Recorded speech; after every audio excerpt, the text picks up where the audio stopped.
Энэ 7 хоногийн той мэдээлэл эхэлж байна. Монгол Улсын ерөнхийлөгч цагаалт хөтөлбөрийн хүрээнд өрхийн үйлдвэрлэгчтэй уулзлаа. Ноолорын үйлдвэрлэлийг дэмжих тухай засгийн газрын тогтоол батлагдлаа. Нийгмийн сүлжээнд 16 сүрэг хүүхдийг бүртгэхгүй байхыг хуулиар хязгаарлана. Хөрөнгө оруулалт худалдааны газрын 7 хоног болж өндөрлөө.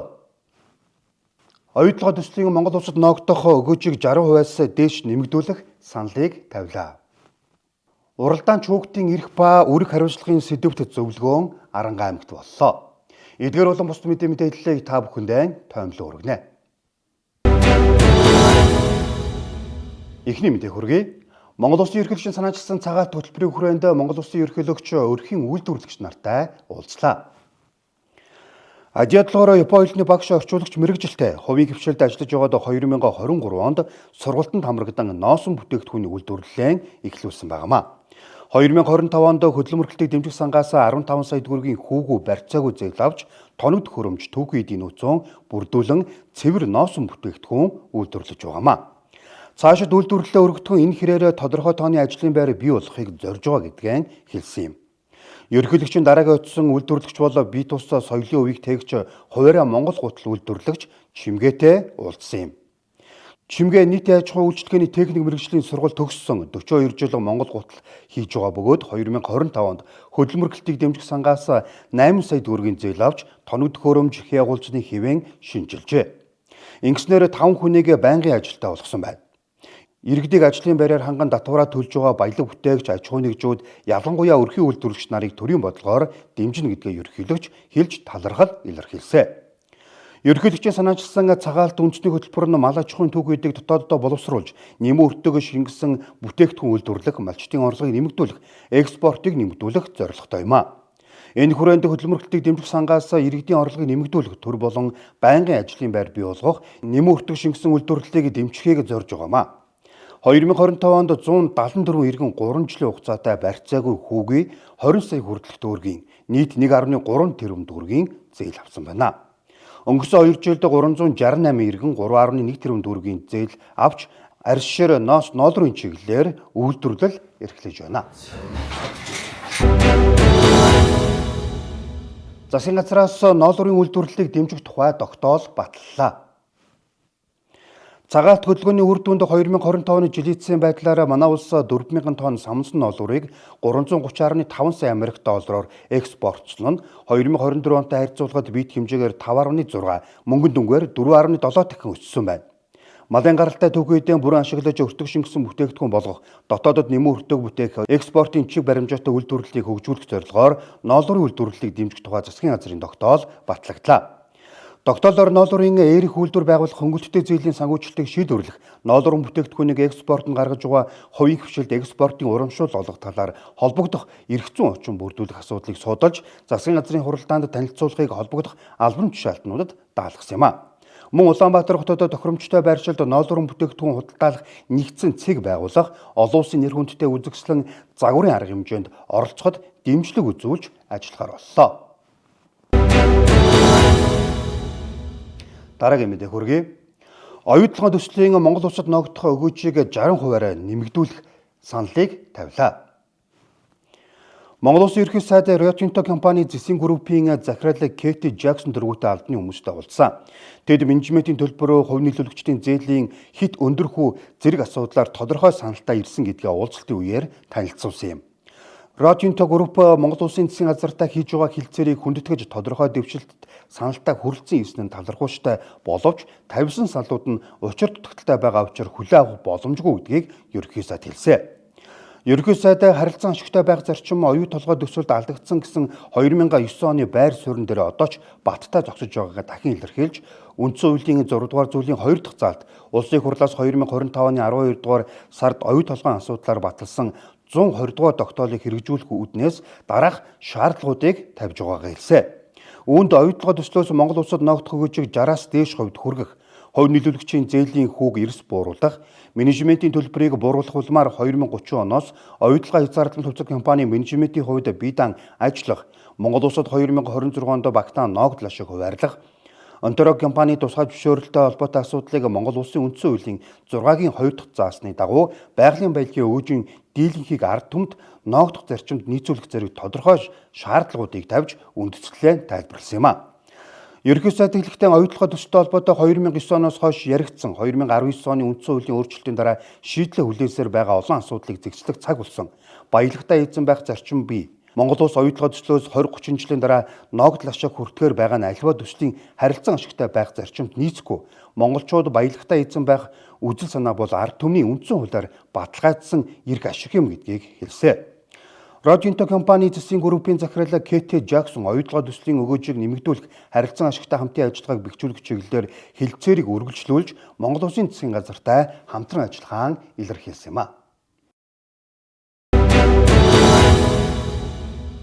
Нийгмийн сүлжээнд 16 нас хүрээгүй хүүхдийг бүрдэхгүй байхыг хуулиар хязгаарлана. Нийгмийн сүлжээнд хүүхдийн оролцоог зохицуулах тухай хуулийн төслийг боловсруулах ажлын явцын тухай боловсролын сайд Наранбаяр засгийн газрын хуралдаанд танилцууллаа.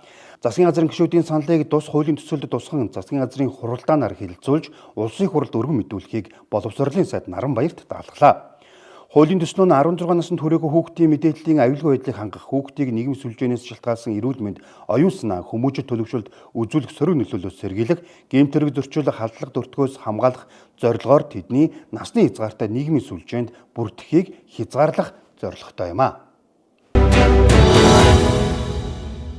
Хөрөнгө оруулалт худалдааны газрын 7 хоног болж өндөрлөө. Эдийн засгийн хөгжлийн яамны дэргэдэх хөрөнгө оруулагчдын эрхийг хамгаалах төвөөс энэ сарын 13-ны хүртэл хөрөнгө оруулалт худалдааны газрын нэрмж 7 хоногийг эхлүүлсэн. Хөрөнгө оруулалт худалдаа татвараа санхүү эдийн засгийн бодлогын чиглэлээр нээлттэй хэлэлцүүлэх салбарын танилцуулга, хөрөнгө оруулалтын ганцаардсан уулзалтуудыг зохион байгуулж, оролцогчдод мэргэжлийн зөвлөгөө мэдээллийг өгсөн юм а. Эхний өдөр сэргийгдэх эрчим хүчний салбар ба хөрөнгө оруулалтын боломж сэдвийн хүрээнд хэлэлцүүлэг өрнүүлсэн. Монгол Улсын эдийн засаг 2025 онд 6.8% өсөлттэй гарч, одоодын нийт бүтээгдэхүүн 89.9 их найдад төгрөг төрсөн. Сүүлийн жилүүдэд аж үйлдвэржилт, хүн амын өсөлт, хотчлт нэмэгдэж байгаатай холбоотойгоор Монгол Улсын эрчим хүчний хэрэглээ жил бүр дунджаар 7-оос 8%-аар өссөн байна. Эрчим хүчний хангамжийг нэмэгдүүлэх, импортын хамаарлыг бууруулах зорилгоор ойрын 5 жилийн хугацаанд нийт 18.8 их найдад төгрөгийн өртөг бүхий 16 эрчим хүчний төслийг хэрэгжүүлэхээр төлөвлөжээ. Монгол Улсын суурилсан хүчин чадал 2024 онд 1350 мегаваттаас 2030 онд 2100 мегаватт хүрч эрчим хүчний импортын хамаарлал 40%-аар буурах, сэргээгдэх эрчим хүчний эзлэх хувь 9-өөс 25% хүртэл нэмэгдэх, мөн нүүрс төрөгчийн ялгарл 3 сая тонноор буурах тооцоолол гарчээ. Эрчим хүчний салбарын хөрөнгө оруулалт төсөв хөтөлбөрийг нэмэгдүүлэх нь чухал. Засгийн газраас экспортыг нэмэгдүүлэх бодлого хэрэгжүүлсний үр дүнд 2025 онд нийт экспортын орлого 15.7 тэрбум Америк доллар төрж, нүүрсний экспорт 90 сая тоннд хүрч 35%-аар нэмэгдсэн байна. Хөрөнгө оруулалт худалдааны газрын нэрмж 7 хоногийн хүрээнд Монгол Улсын эдийн засгийн төсөв, санхүүгийн доктортой байдал болон хөрөнгө оруулалтын орчин, татварын орчин ба хөрөнгө оруулалтын боломж, худалдаа бизнесийн салбарын хэлэлцүүлгүүд өрнөсөн юм а.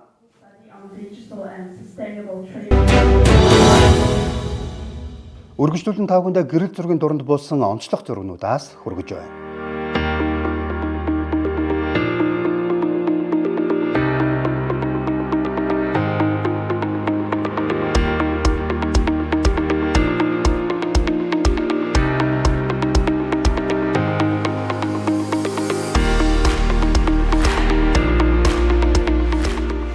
Монцомгийн 21 аймаг дахь сурвалжлагчдаас ирүүлсэн мэдээллийг та бүхэндээ хүргэж байна. Энэ удаад бид Аранга аймгийн сэтгүүлч Гэрэл Додын ирүүлсэн мэдээг тоомлж байна.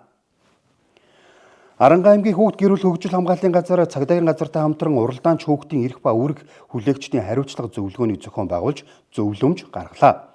Зөвлөгөөн нь соёл спортын үйл ажиллагаанд хүүхдийг оролцуулах, эрхийг хамгаалах, журмын хэрэгжилтийг хангах, хурдан морины уралдаанч хүүхдийн оролцох, хөгжих, эсэм энд амьдрах, хамгаалуулах эрхийн хэрэгжилтийг сайжруулах зорилготой юм а. Энэ үеэр хурдан морины уралдаантай холбоотой дүрм журам, эрх зүйн байдал, уралдаанч хүүхдийн аюулгүй байдал, тэдний эрх, эрүүл мэнд, боловсролын асуудлыг хөндөж ярилцсан.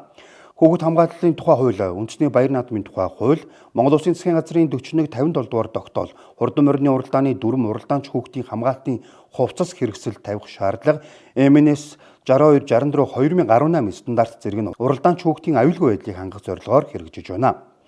Хүүхэд гэрүүл хөгжил хамгааллын газрын бүртгэлийн системийн дата мэдээллийг харуул 2025 онд 1094 уралдаанч хүүхэд, 2006 уяач бүртгүүлсэн байна. мөн аймгийн хэмжээнд нийт 40 удаагийн уралдаан болжээ. Хүүхдийн байгууллагаас хүүхдийг өдөрт 2-оос дээш уралдаанд оролцуулахгүй байх, өөр уяачид өгч морь унуулахгүй байх, хүнд харуулах төдий бус морьтой ажиллах, үсэргээ уралдаан бүрдэн хүүхдийн хамгаалтын хувцас хэрэгслийг бүрэн өмсүүлж байхыг анхаарууллаа. Эцэг эхчүүдийг ч хүүхдүүдийнхээ аюулгүй байдалд анхаарч байхыг зөвлөсөн юм. Аймгийн цад даргын захирамжаар 2026 оны 5 дугаар сарын 1 хүртэл морины уралдаан сунгаа үсэргээг зохион байгуулахыг Аранга аймагт хориглосон. Уяачдын зүгээс гаргасан нэг санал нь хориглосон хугацааг наанчлуулж болох эсхийг асуусан юм. Учир нь 5 дугаар сарын 1-нд шууд уралдах боломжгүй учраас 4 сар гарангуут морио бэлтгэх, үсэргээг хийж морьтойгоо хүүхэд харьцаж танилцах хугацаа их байдаг. Үүнийг харгалзан үзэж өгөх талаар хэлж байсан юм. Мөн зөвлөгөөний үеэр санамсар болгоомжгүй байдлаас үүдэн уралдаанч хүүхдийн биед хүндөвтөр гэмтэл учирсан цаашлаад амнаас сохиргуул хариуцлагын ямар арга хэмжээ авдаг талаар цагдаагийн газраас мөн мэдээлэл өгсөн байна. Сүүлийн 10 жилд 10 хүүхэд мориноос унж нас барсан бол 2026 он гарсаар нэг хүүхэд мориноос унж нас орж нэг хүүхэд хүнд гэмтэн хэрэг үүсгэн шалгаж байгааг цагдаагийн байгууллагаас мэдээлсэн байна. Хүүхдийг гэмтэж бүртгэж сэргийлэх чиглэлээр зөвлөгөө мэдээлэл өгөх, эмчийн үйлчлэгтээ оруулсан байх, төрийн байгууллагын уялдаа хамтын ажиллагааг сайжруулах, уралдаанч хүүхдүүдийг хамгаалах хувцас хэрэгслээр бүрэн хангах, гинтийн ослын даатгалд хамруулсан байх, овооны наадам үсэргээ сунгааг зөвшөөрсөн цагаас бусад үед хийхгүй байх, хяналт тавих, хориотой хугацаанд уралдаан зохион байгуулахгүй байх, уралдааны замаа зөв сонгож, арчилж уралдахад аюулгүй болох зэргийг зөвлөгөөний үеэр хэлэлцсэн байна. Үзэгч та бүхэнд өнгөрч 7 хоногт улс их оронд өрнөсөн онцлог үйл явдлын мэдээллүүдээс тоомлого өргөлээ. Анхаарлаа хандуулсан үзэгч та бүхэндээ баярлалаа. Эх 7 хоногт шинэ мэдээллээр эрг уулзъя. Баяртай үзэгчтэй.